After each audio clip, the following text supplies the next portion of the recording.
What it do, family? It's your boy Talik Shakur, aka Sound Leak, and I'm outside right now. It's a beautiful day. So look, I want to speak to y'all. I want to talk to y'all about something that occurred the other day, right? And the Holy Spirit wound up convicting me on this, right? So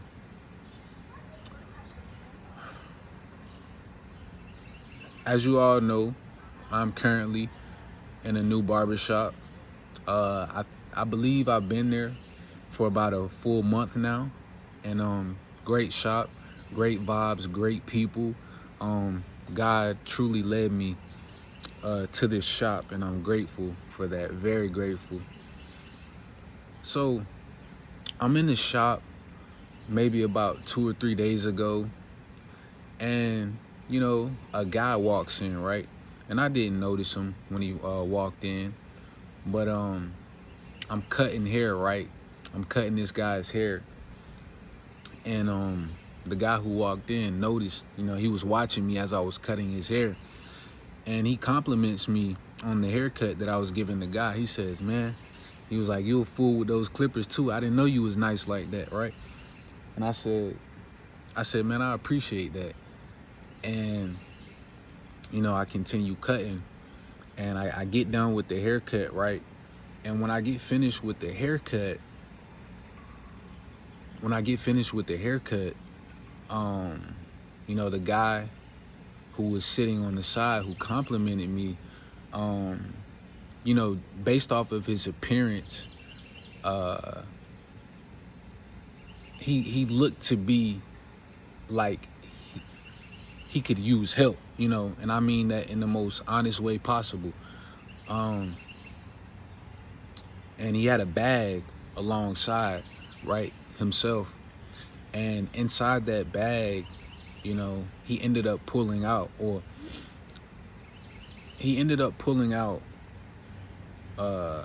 items, right? And these were items that he was selling. And as he was pulling it out, he asked myself and a coworker if we needed anything. He pulled out dish detergent, he pulled out laundry detergent, key locks, a plethora of things, he began to pull out, right? And as he's pulling out, well, he didn't ask first. First he just kind of announced. He was like, "Yo, I got such and such." So I assumed that he was selling it, which he was, right? So I'm just watching the whole time, right? Didn't say anything, I believe I had another head to cut after that, or maybe it was time for us to leave, and I was cleaning up, and everybody kind of walked out the shop. Everybody who had gotten their haircut and they were leaving out, and he kind of stuck around, and he moved down a couple chairs, and one of my coworkers told him, he was like, "I'm gonna check you out." So I believe that's why he stayed. So he moved down a couple chairs and moved his items as well. And my coworker ended up buying a few things from him, right? My coworker's a great guy, great man, older guy.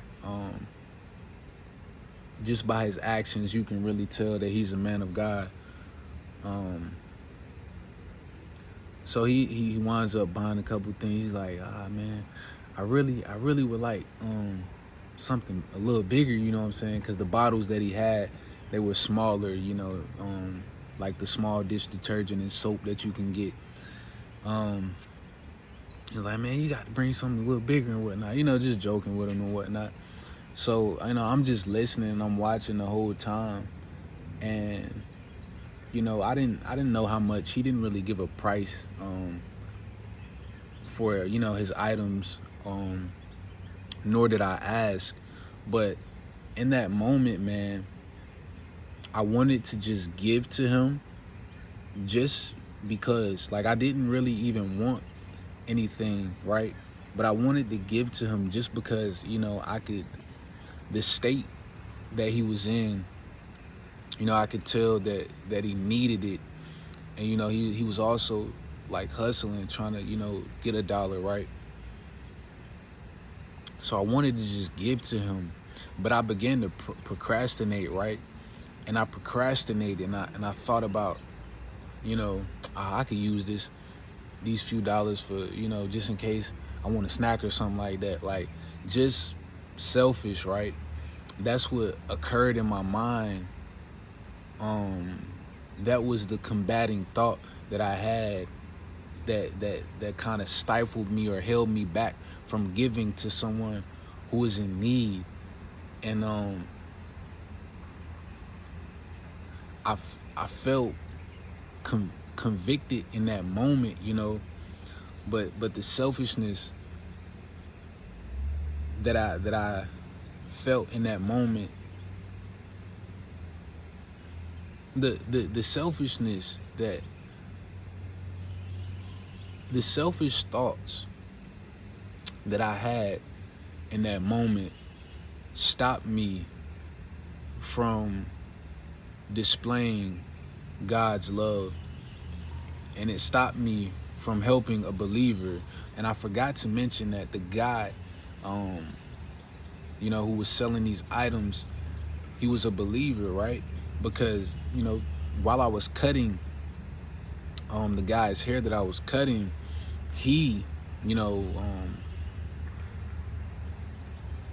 I think either I or him began to talk about God, but basically we were in agreement, right? We follow the same God. We believe in the Lord. So he is a believer, right? So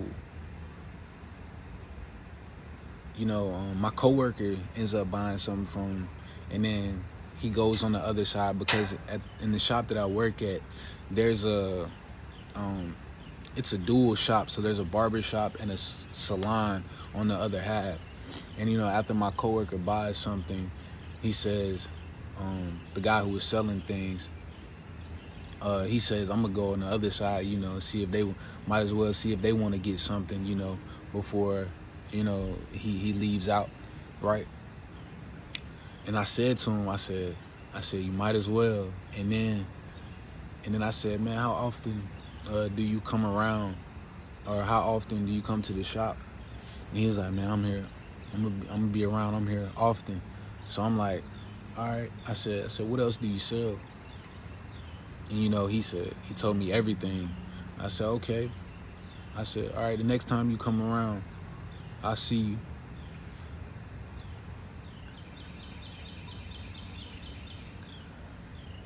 I felt bad, right?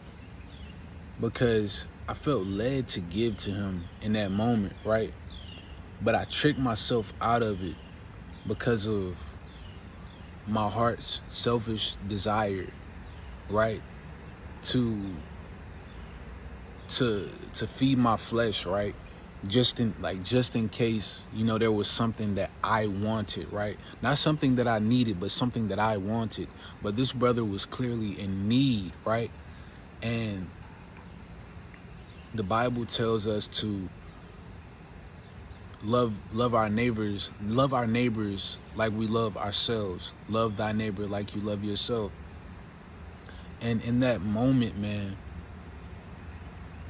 well, it wasn't till I got home, right, and the Holy Spirit put a verse in my head, in my mind, and that verse was John, I believe it's John 3, chapter 3, verse 16, somewhere in that area. But John speaks about, or the word says, if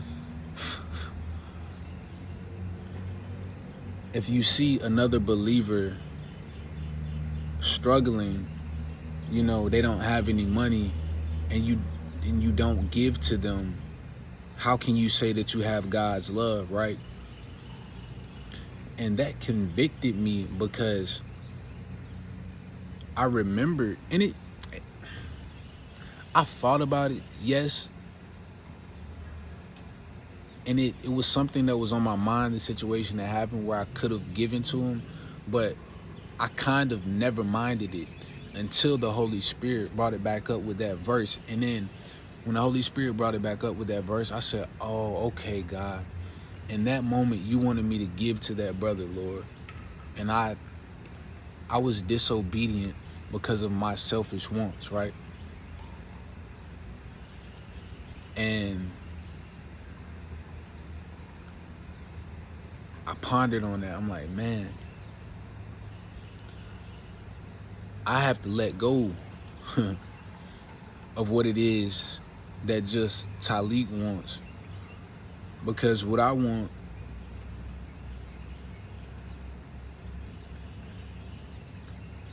is fleeting.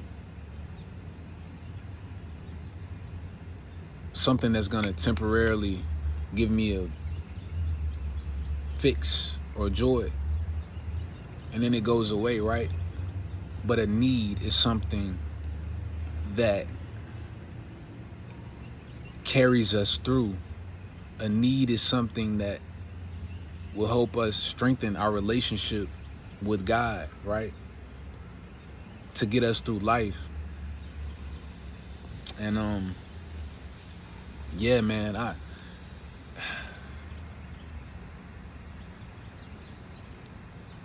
believe that Americans in general, we're very spoiled. We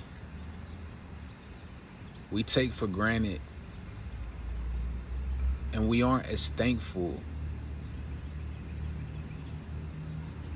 for things that we have, our basic necessities. We aren't appreciative. We aren't grateful of the basic necessities. We take and misuse it. We take and abuse it. And we don't recognize how blessed we are for just having a roof over our heads. No, you may not own that home, but someone is gracious enough to love you, to allow you to stay with them. No, you may not have the fanciest car. You may not have a Lamborghini. You may not have a Bugatti. You may not have even a Honda, okay? You have a car, though. That's a blessing. There are people walking. There are people without homes. There are people who don't have basic necessities. There are people who can't shower. There are people who can't bathe. There are people who don't have shoes. They don't have a shirt, a brush, a comb, like just basic necessities, right? And we live in this mindset, well, we live in this capitalistic society that says, oh, that's their fault. You know what I'm saying? Oh, they need to get it together. You don't know what a person is going through. You don't know what is on someone's mind, right? Before you can just say that, you have to take an observation, at least have a conversation with someone to know what they've been through so that they can know that you care. Because if they don't feel like anyone cares, they're not going to have the drive. They're not going to want to even try to even strive to live a better life. Because they think no one cares. And something as simple as $1 could help someone see that you care. And what does that display? That displays God's love.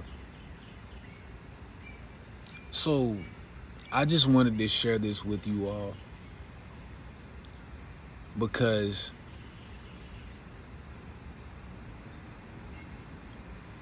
we need to show God's love, even if it takes us giving somebody $1, $20, $30, $50. Whatever God calls you to give, you give it. And this is a conviction that God gave me. And this is something that I'm learning. Give. And don't expect to receive. Give, and give joyfully, knowing that God is going to take care of you. Be grateful for what you have and give. Help help your brothers and sisters in the body. We got to help one another. That's all I got for y'all, man. I appreciate y'all for tuning in this video. Thank you for your love, your continuous support. If anyone is ever in need of barbering services, you can reach out to me on my Instagram at Talik Shakur, same as my YouTube handle. You can reach out to me on my barber page at Pure Hands with a Z, PUREHANDZ. If you need, it doesn't even have to be if you need services or service. You can reach out to me if you need someone to talk to, and I try my best to respond to people. But remember, I'm just one person, and I'm not God. So I try my best to reach back out to those that the Holy Spirit leads me to, right? Because some people be coming with some crazy stuff, and I don't have time for that. I really don't. But yeah, it's your boy Talik Shakur, aka Sound Leak. Thank you for tuning in. I'll see y'all soon. Love you. Love and peace. God bless.